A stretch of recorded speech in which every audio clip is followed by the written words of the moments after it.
All right. Welcome, everybody. Thank you for being here. I am Jeremy Solon. I'm with UW-Madison Division of Extension and hosting Maple Hour this evening with Mike Demchik, who I'll introduce in just a second here. Hope you're all enjoying a bit of snow and not having to deal with it too much. Just kind of a rundown of how the session will go. Mike and I will have a bit of a conversation here. I have some questions prepared for him. We'll work through those. There'll probably be 20 minutes to a half an hour, somewhere in there. And then we'll have some time just to open it up for questions. So there'll be an opportunity to ask Mike questions directly and get those answered. And I assume we'll wrap up a little bit before 7 o'clock, but if the conversation goes that long, that's great. But otherwise we'll wrap up at that point. So that's the plan for the evening. Thanks again for joining us. Our focus this evening is on sustainable management of our sugar bushes, and we're very fortunate to have Mike Demchik, a forestry professor at UW-Stevens Point, join us. Mike has a pretty extensive background, forest ecology and management, and lots of other things relevant to our conversation tonight, including serving as maple syrup specialist in Pennsylvania, if I remember that right, Mike, and having several other roles kind of relevant to this. So Mike, thanks for being here this evening. We appreciate it and look forward to the conversation. But you want to kick us off just with a little bit of your background? Okay, well, you encapsulated it pretty good. I'm a professor of forestry, grew up in southern West Virginia. Went to West Virginia University for a forestry degree and did a master's degree in quantitative genetics and PhD in forestry and forest health, and had 13 jobs in natural resources. So I've worked in Maryland, West Virginia, Pennsylvania, Minnesota, and Wisconsin. So kind of a wide range of them. I own a farm here in central Wisconsin and a forestry consulting business separate from the university. So that's kind of me. Excellent. Yeah, so maybe to start off with, first question, thinking about sugar bush management, what do you see as the primary goals related to managing sugar bushes? And in a sense, why should landowners be thinking about managing their sugar bushes? I'd say one of the biggest reasons is actually sap yield and tree health, sap yield, and sugar content. Trees with big, deep crowns and really vigorous trees make higher sugar content. That reduces energy requirements and they produce more sap. So if you have a tree, a sugar bush that's not managed, you could be running 1 to 1.5% sugar. And for sites that are pretty well managed, you can be running 4%. And the difference between 1 to 4 is, 4 times as much fuel to make the same syrup. So that's the biggest reasons. Tree longevity and vigor plays into this too. We have a aging sugar maple resource in the state, and sugar maple will last a long time, but it lasts the longest on stands that are well released with vigorous trees, and it has a much shorter lifespan in stands that are overstocked, too many trees. And there's some forest health issues as well, so those would be the biggest things. Cool. What's kind of the response relative? You talked about sugar content from healthier trees with big crowns. What's kind of that timing? Like, how quickly do trees respond? Obviously, the ones that are left after thinning to a thinning. Well, your earliest response is probably going to be a couple, 2 to 3 years, and mostly you're looking at it, the main impact of being like 10 years. It's partly dependent on how vigorous the site is. So if you have like high quality soil, the trees grow faster. And if you have low quality soil, they don't. So there's a timing impact of, just of how rich the sites are. Yeah, that makes sense. And then how about other kind of considerations? I know you've done a lot of work on tropical migrant bird habitat. Yeah. So kind of those other interests that landowners might have. Yeah, a lot of maple syrup producers are fairly willing to cut almost any other tree but a sugar maple. There's the difference there, and that's actually in some cases creates problems, because when we get a monoculture of anything, it leaves it open to more forest health issues. When you get a single species, it's really easy for diseases and insects to spread just because there's nothing controlling it. Species diversity is good on that. Maintaining some oaks, some older things like defective yellow birch, things like that on the site assist these birds a lot. Cavity nesting birds, there's a whole lot of these species that actually nest in holes in trees. And so maintaining trees that actually do have cavities in them. Some of the trees that have like shaggier bark, those are slower growing. Usually that's why the bark is like that.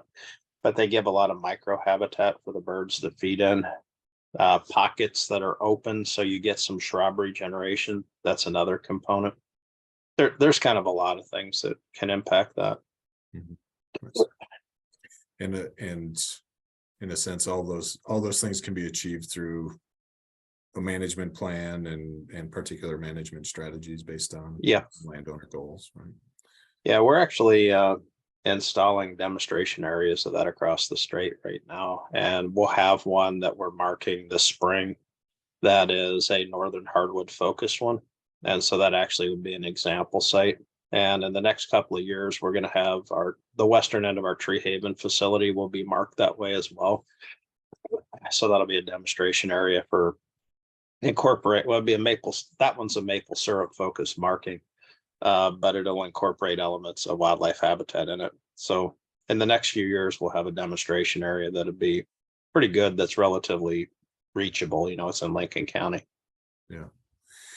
Yeah. You mentioned the concern of maple syrup producers of cutting maples, which is understandable in some way. But maybe talk a little bit more about that, of like the benefits from that, because it, at surface level, it seems the more maples the better, right? And we don't want to cut them, but just talk a little bit more about that, the kind of benefits of thinning from that standpoint. You already touched on the species diversity part of it, but well, there's a component of it that's timing on this. You would expect long term to actually have an increase in sugar and sap yield with a thin stand. You may not have that immediately, but you will long term.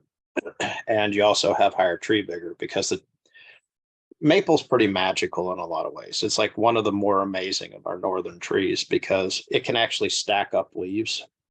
And unfortunately, it tends to accumulate way too many surplus trees in the site for tree health. It's just the nature of the tree, because it has the ability to stack up trees. It can do that.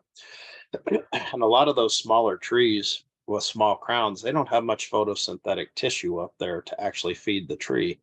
And when they're not feeding the tree, they're not making the sugar. And so for these trees, if you think of like a sugar maple that's a little cluster of leaves on the top of a big stick, which some of these unthin stands look like, there's an awful lot of non-photosynthetic area for the little bit of photosynthetic area that tree has. Does that make sense? Yeah. The more photosynthetic area you give to a single tree, the more sugar it has to feed the tree, and the higher the sugar content you're going to get in the sap.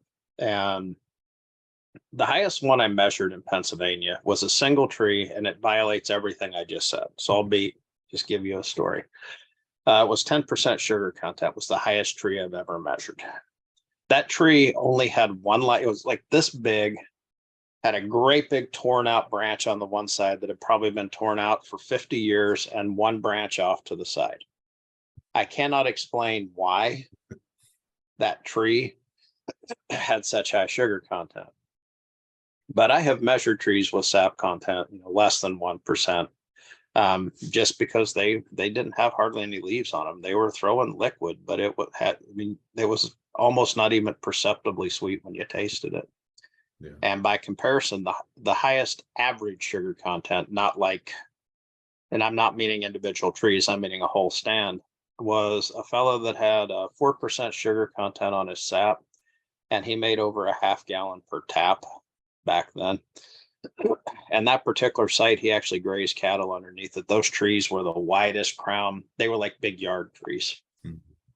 And that's just basically what induces it. The more leaves you can cram onto a tree, the higher the sugar content's going to be. And the only way to really do that is to cut neighbors. Yeah. Yeah. So maybe let's talk about that a little bit. The kind of activities that get us to that point to help us achieve those goals. You mind if I show those photos at this Yeah. point? Yeah, for sure. Yeah.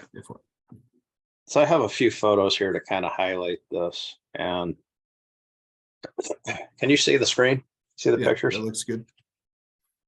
Okay, so this is a former graduate student of mine, Joel. And if you're looking at that sugar maple by him, you can see it's got that shaggy bark that's characteristic of something that's growing fairly slow, but it's got an enormous crown on it. It's just an ancient tree. Someone cut that stand pretty hard in the past, and most of what the stuff that was left was low quality. And if you look behind him, you see some nice, straight, clean, really high quality stems. That tree right there is still actually a pretty good sap producer, but it's a pretty terrible saw log. I can't get this to move. And the reason I'm saying that is it's got a big seam on the side. It's basically got limited merchandisable height, but after it was released, it grew a huge crown. Now, if you look at trees like this, you know, it looks like a reasonable tree. If I look at the outside, if I look at the inside, you can see it's got some pretty deep flutes in it. It's got a little bit of the white wood that they want in hard maple, but the reality on this individual tree is that's one that's actually going to be better not going to the sawmill, but actually as a sap producer. That tree's got relatively minimal sawlog value. It's got high potential value for making sap. And I'm going to repeat this message on several of these trees. When you look at a lot of these trees on the insides, they're pretty defective.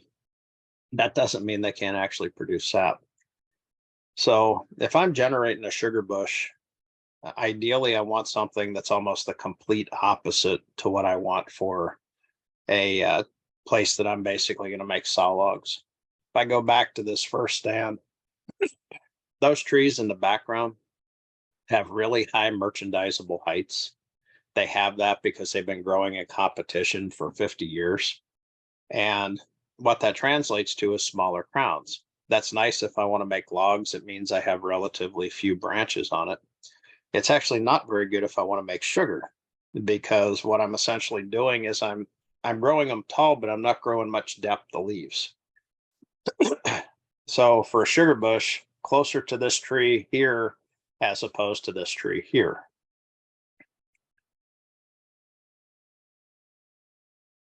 And more of the same here. If I was to look at what is like the perfect sawlog tree. So I just showed you all of these with defect inside of it. This has got a nice veneer cut on it. When you look at the inside of it, it's got a pencil-sized heart that actually went for $3 a thousand board feet. Or I should say $3 for board feet, 3,000 a thousand. What that translates to, you know, is that individual logs, you know, $100 and some for that one piece. That's a beautiful log to go to a veneer mill. And that's actually a terrible tree to try to make sugar out of. The reason I'm saying that is that it essentially is not going to throw very much, very high sugar content or very large amount of sap, because it frankly did not have a very big crown. If I look up in the canopy of these things, then you start looking at the trees and a lot of these sugar bushes, what you start recognizing is that there's not much going on up there as far as for leaf area. And that's really what they should be looking like at the ground level. Essentially, really broad crown release, generally for about every inch of diameter. at least a foot of radius on the tree. So if you have like a 10-inch tree, a 10-foot radius circle where it's completely released to competition is about what they can occupy. So that's what actually a really well-released sugar bush looks like right there.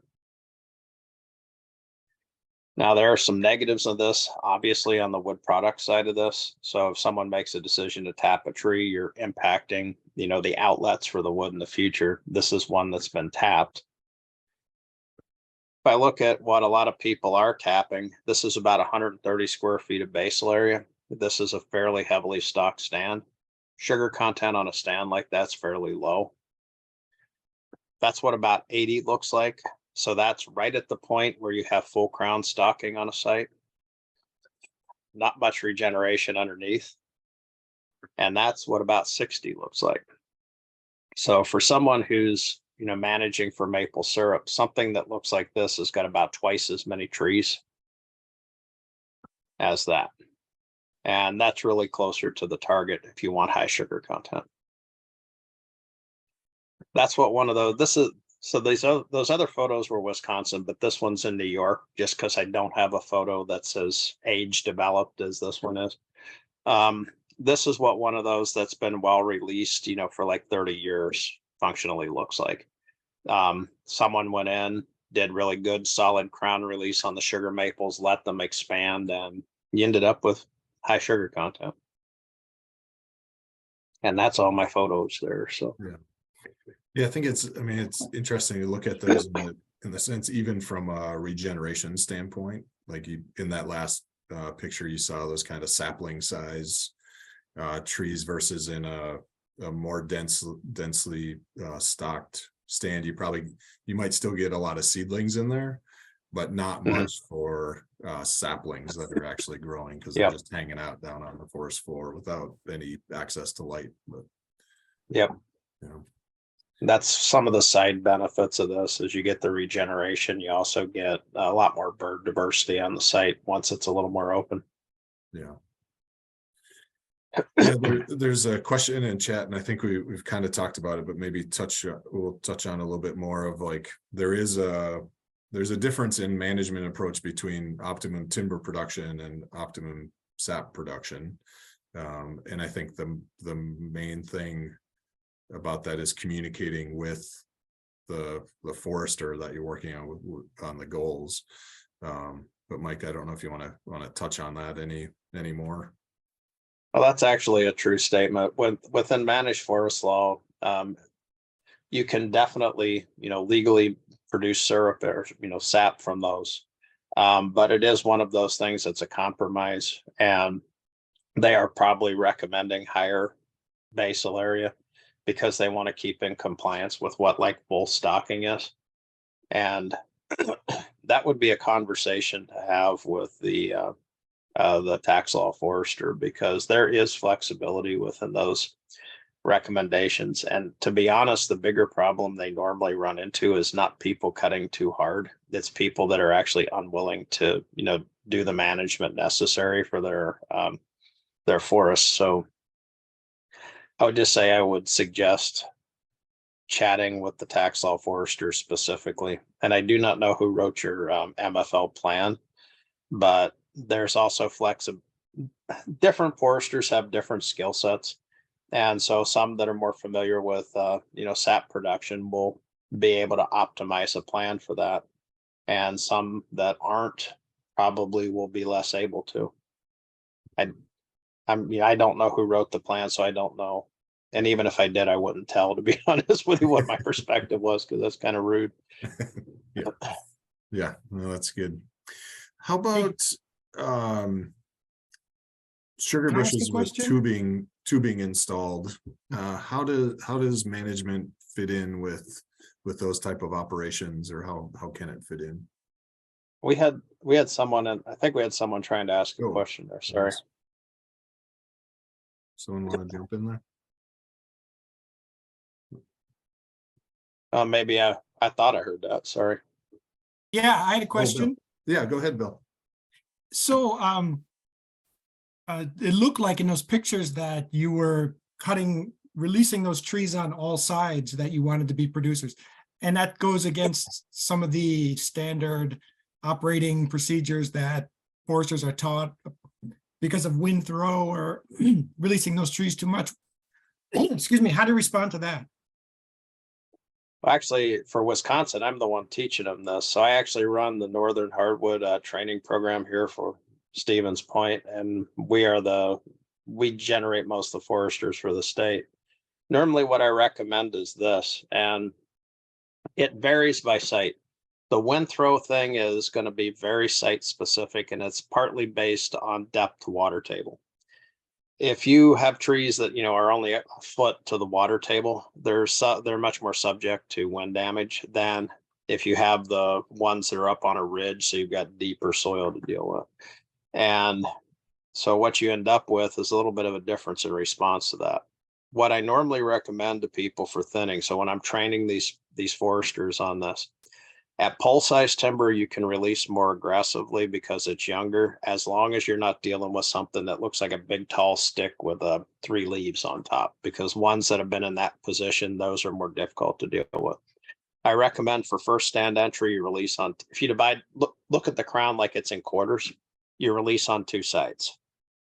And if have a tree that's already released on 2 sides, you can release on the additional 2 sides in the next stand entry. So it partly depends on the history of the site and how dense it is. If you go into a site that's like 160 square foot now of basal area and you thin it to 80, that stand's going to have a hard time effectively responding to that. But if you go in a thinning operation and you remove about 1/3 of the volume on the site, and then a thinning operation in 10 years in the future, you do a similar thing, you end up with completely crown release trees. It's partly dependent on existing stand conditions. It's also dependent on age. Younger trees that have pretty good crowns on them already can be released pretty vigorously. If you have older trees that have grown like their whole life in tight competition, it actually requires a couple of steps to effectively do that. And the last thing I'll say on that is my wife has kind of a joke about this with me marking timber. For these sites that have only been entered once, I put in my access first when I mark, but then I mark my trees in clusters of 3. So every one of the really tight stand conditions, when they're released, you get the access so the loggers can get through and effectively do the cutting. But the remaining trees are all in clusters of 3. And the reason I do that is that cluster of 3 gets a crown release around it. I treat it like it's one big tree. And then 10 years, you can go back in and pluck one of those trees out of there. And you already know which one it's going to be, because usually it's the crappiest one. That they usually just announce to you who wants to go most times. And that leaves you with 2 trees in the space. And in some cases, those 2 trees are fine. In other cases, in the next stand entry in another 10 years, you're going to want to pull one of them out. And it gives you a lot more flexibility. It gives the trees buddies to lean on if they are too tall and spindly. And it gives you a little bit of redundancy next time you want to go in, but it still provides ease of access for the loggers. They can get in and get around. So she thinks it's kind of funny that like everything when I'm done, even from an air photo, you can see the little clusters of 3. Yeah, nice. Yeah, that's great. Thanks for the question, Bill, and that response, Mike. Yeah, so how about tubing systems and management? How do those work together? Your best timing on that to try to do all the work you're going to do before you install the tubing. And if you presuppose you get about a 20-year lifespan on it before you need to do a really, you're constantly doing repairs, particularly if you've got the squirrel issue. But if ignoring like the constant repairs, at some point you just start having to really do a revamp. And that usually coincides pretty well with the time the stand needs re-entered. So, I mean, tubing is actually pretty well suited to logging operations. You do the work first, and then it's got about a 20-year lifespan, and that usually fits about right for when you need another stand entry. Yeah, that's good. So yeah, folks that already have a system installed, thinking ahead a little bit to when that might need to be replaced, that's the time to be thinking about management then. Yeah. Well, the tubing is, it is a pretty big barrier for trying to do logging within those sites. And, the other side of it is when you start having trees falling apart on top of a tubing system, it is a true pain in the butt. Yeah. So being able to come in at some point in time and adjust a lot of those problems, and that it just all coincides. If you can get it all done at one time, that's the best way to do it. Yeah. Good. So I think we touched on this a little bit, and your pictures probably did a pretty good job of this, but as far as kind of getting a landowner getting a sense of when something could be done or when they should start thinking about management, do you have kind of tips and recommendations there, aside from obviously right now? Well, that's thinking actually about what it? I was going to say. Yeah. I mean, that's really what I was going to say is right now. Yeah. Some of it is just kind of being attentive to what's happening with trees. Things would, if I would give an example, when you put a tap hole in a tree, if it isn't mostly eyeballed in about 2 years, it's not very vigorous. And I don't mean the hole's completely gone. When I'm meaning eyeballed in, I mean you see the response of the tree growing over it. If you put a hole in the tree and the next year there's just a hole in the tree, and the next year there's just a hole in the tree, that tree's not growing, because in order for it, the way these trees, they never really quote heal. What they do is seal. So they seal in the damage. And so for them to grow that over the edge, that's active growth with the tree. And if you've seen trees where the bark just slowly peels back from one of those injuries and they don't actually seal the hole, those trees aren't happy. And depending on the number of trees people are managing, that's frequently pretty obvious which one of the trees are really doing well, because they just close in just so fast, and the ones that aren't just sit there and you feel bad for them. And that's what what I'm trying to say.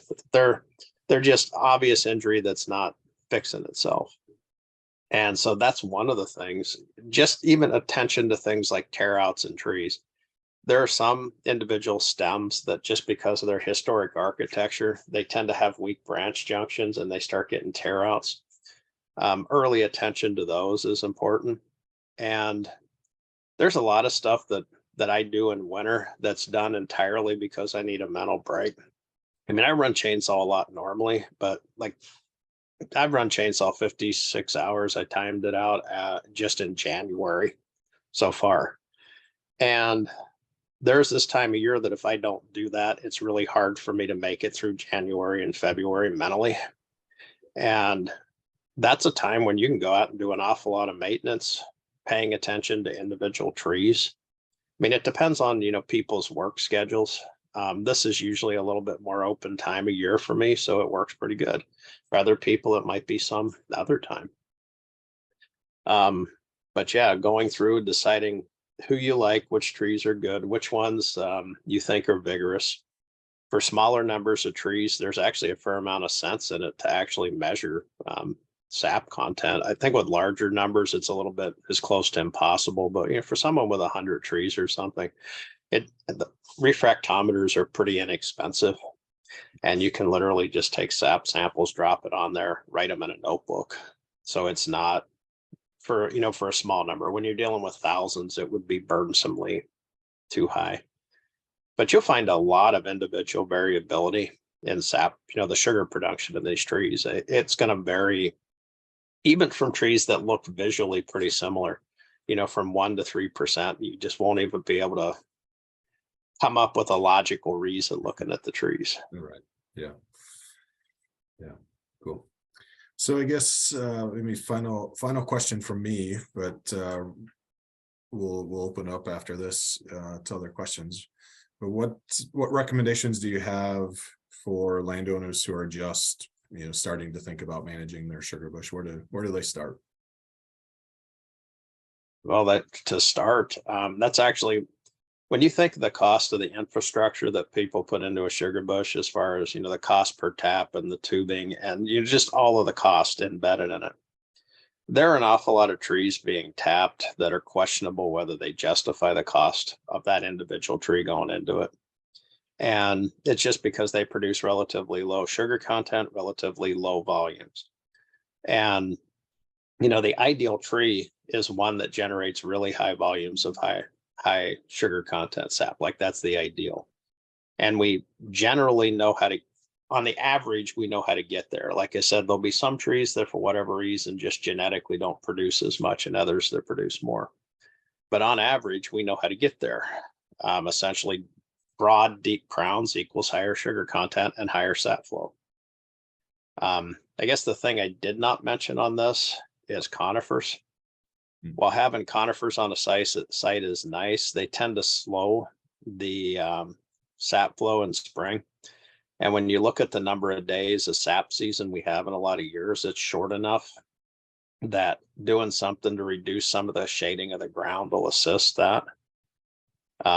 Places that have a lot of balsam, I am not saying go through and kill all the balsam. That balsam is a nice wildlife species, but it tends to slow down the warming of a site. And removal of balsam can gain you several days a season at the earlier side of the season. So I mean, there's some benefit of attention to that as well, trying to warm the ground up a little more. Yeah. So yeah, paying attention to what's going on. And then I guess the other thing is, if folks haven't worked with a forester, that's always a good place to start as well. So I'll drop the link in there from Woodland Info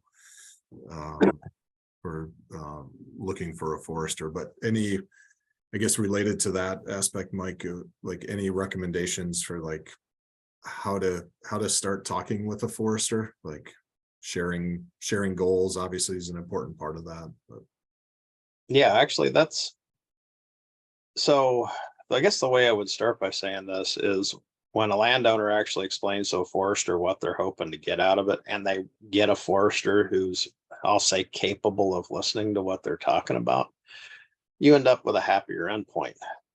And that's not always the person that's willing to do the work the cheapest. As a matter of fact, I would say most of the time it's not the person that's willing to do the work the cheapest. So possibly having 2 or 3 people come out on a site, and just a lot of foresters will either do a free first site visit or it's a relatively lower cost. And I would just suggest trying to chat with them either on the phone or in person on a site and see whether they're going to be able to actually meet your goals.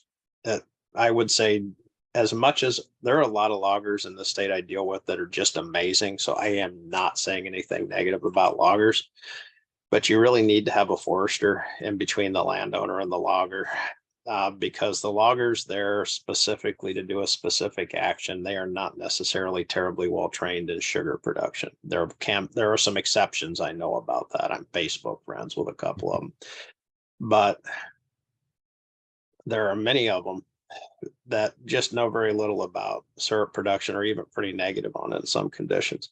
Having a forester who's actually able to help you reach your goals on the site, that acts as kind of an intermediary between you and the logger, is a good mechanism of getting the site better, that you get it closer to what you want.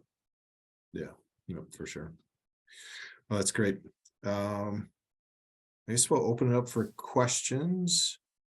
Other questions on people's minds? You can either unmute yourself or drop your questions in the chat.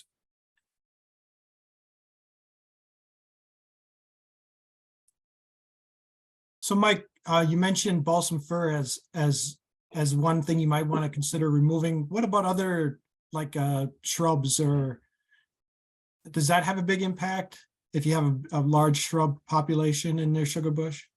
In way of A lot of time, if Go the ahead. shrubs are I'm sorry. Yeah, if the shrubs are invasive, that can particularly be a problem. So if you're talking things like buckthorn or honeysuckle, I don't know that they terribly alter the surface temperature of the soil, but they really do screw up the ecology of the site pretty bad and make it really difficult to regenerate.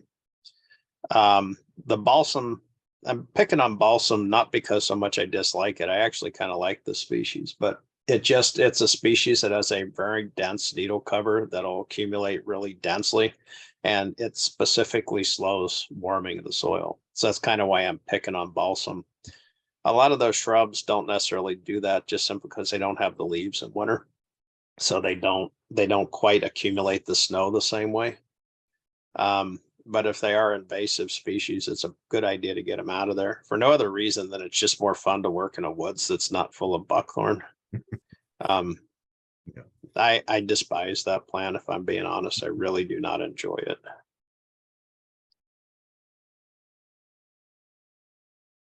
Yeah. Other questions?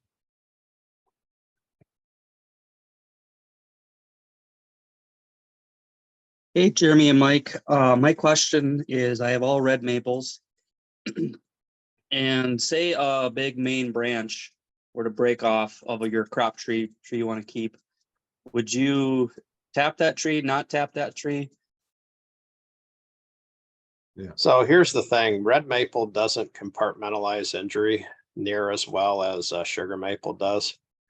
And I don't know that there's any reason not to tap the tree. It's injured and it's probably long-term doomed, because if it's a big, if it's a big tear out on a tree, red maple does not compartmentalize well, meaning it doesn't separate the injury from the rest of the tree very well. I would still consider tapping it, because even if it long-term fails, that's long-term. It's probably not immediate. If it's not like a safety hazard being around it or something, I'd tap it.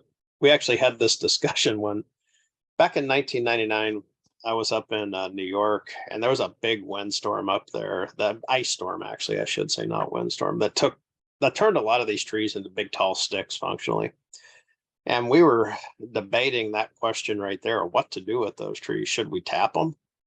Because they literally didn't even have any tops on them. They were just big sticks. And they actually ran because they were running from last year's stuff. And some of those trees, I was a little surprised that they actually recovered. They grew tops, which was, if I'm being honest, I did not expect that. I thought they were pretty much stuck. But many of them actually did recover crowns on them. But yeah, if you basically are not probably going to do anything worse to the tree by tapping it than nature already did. Yeah.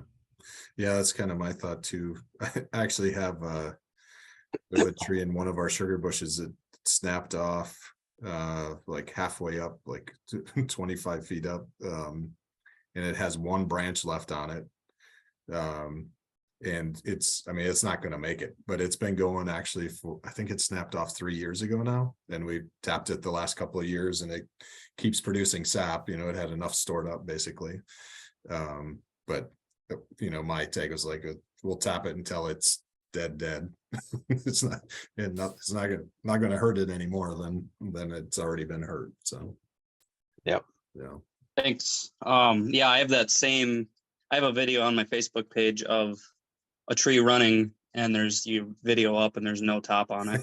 Yeah. And then the only other concern was like, am I taking reserves that tree is gonna possibly need, or is it all just gonna piss out that wound anyways? I wouldn't worry about the reserves on that tree, because if it was a sugar maple, you might actually be pulling somewhat away from it. I would not think it's a huge amount. With a red maple, the bigger issue with that is just the tree biology that the injury is pushing against. Its lack of compartmentalization. So yeah. Okay, thanks. Yeah, Steve shared his experience too with red maple that lost a bunch of its crown, and still going well. And There's a lot of that amazing. just based on history of nutrients stored in the ground. Like, for bunches of years, some of the trees were running surplus and they weren't really feeding too heavy against it. So yeah. It's interesting. Pretty amazing what they can do. Other questions or thoughts for Mike? Yeah, I got a question. Mike, earlier you said that I think the ideal measure of basal area for a maple stand was 80 square feet. Was that just for the basal area of maple trees, or is that the general basal area of the entire stand? Like, how does relative dominance come into play? Yeah, that's one of those big loaded questions. There are a lot of foresters in Wisconsin that when they mark for a thinning, they target about 80 square feet with northern hardwood. The rationale for it is this: at 80 square feet, that's the lowest level where if a tree expands to the full amount of crown it can hold, that's the lowest level of basal area where all of the space will be used. So it'll be fully stocked. And it varies a little by trees because bigger trees use basal area differently than like little trees. They just don't use the crown space quite the same, but about 80 targets about full crown closure. Hard maple's a little weird, and that's why I was actually suggesting even less than 80 if you're doing something more as like a maple orchard kind of thing.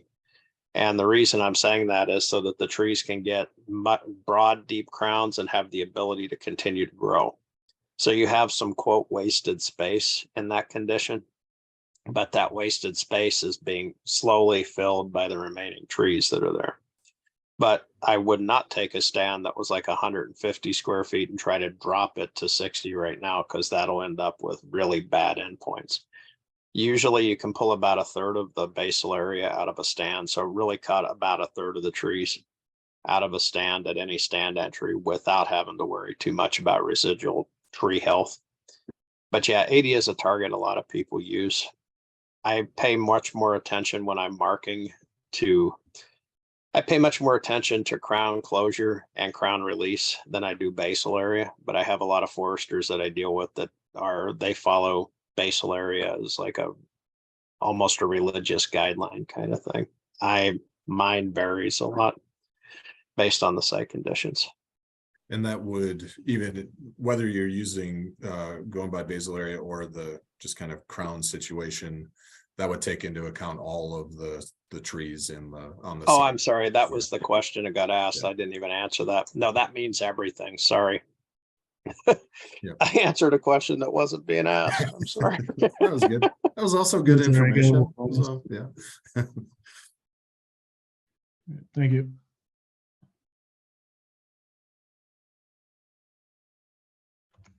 Anything else?